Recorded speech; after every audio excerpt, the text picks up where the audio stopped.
pernah terfikir tak pasal kalaulah hidup kita tak ada rasa takut? Dia macam style gila, tak ada rasa takut kan. Kita boleh langgar semua benda, kita boleh buat semua benda, dan kita rasa macam hidup kita tak ada kebimbangan dah, lebih tenang, lebih aman. Jadi kita ada rasa macam kan best kalau tak ada rasa takut. Tapi sebenarnya ada kes orang tak ada rasa takut. Dan dalam buku Fear Paradox tulisan Frank Faranda, dia seorang psikologis juga psikiatris juga. Dia ada seorang patient pesakit dia yang memang ada masalah tak ada rasa takut, dan dia telah menjadi satu penyakit ataupun sakit bagi seorang pesakit itulah. Jadi apa masalah dia sampai kita rasa macam kenapa nak kena ada rasa takut kan? So bila dia tengok pada dia punya pesakit ni dia pernah kena ada kes kena rompak, dia pernah ada kes dapat bahaya, tapi dia masih lalu dekat tempat yang sama yang datang bahaya tu. Kadang-kadang dah tengah malam pun dia keluar sebab tak rasa takut.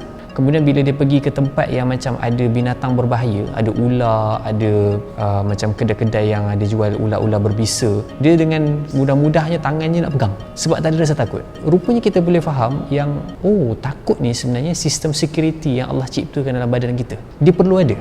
Dia untuk membantu kita boleh handle kehidupan, kita boleh lalu dalam hidup ni sebagai orang yang tahu untuk jaga diri kita. Without rasa takut tu, kita akan rasa macam kita boleh langgar semua benda.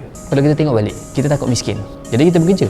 Kita takut lapar, kita makan. So setiap rasa kita tu telah membawa kepada kebaikan dalam hidup kita tu. Cuma dia jadi masalah kalau kita over takut sampai jadi anxious, sampai jadi anxiety, over sedih, over marah. So dia jadi satu reaktif punya keadaan. Tapi asasnya rasa tu sendiri ialah Allah ciptakan untuk kita boleh hidup dekat bumi ni dalam keadaan kita boleh cope dengan macam-macam situation.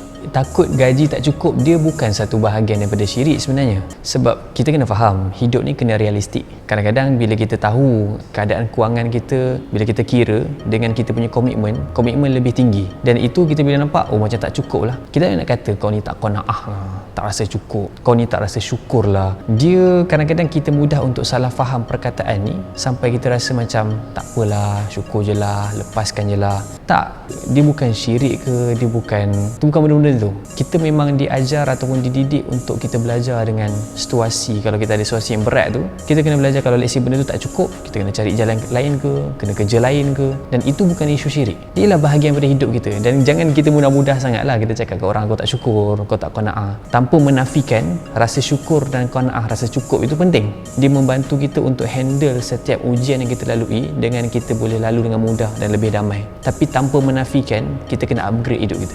Takut tu perlu, memang Allah ciptakan rasa itu sebab dia perlu dalam diri kita supaya kita boleh cope dengan macam-macam benda. Jadi kita kena sentiasa berdamai dengan apa yang kita rasa. Itulah bahagian daripada penciptaan Allah untuk diri kita yang kompleks ni.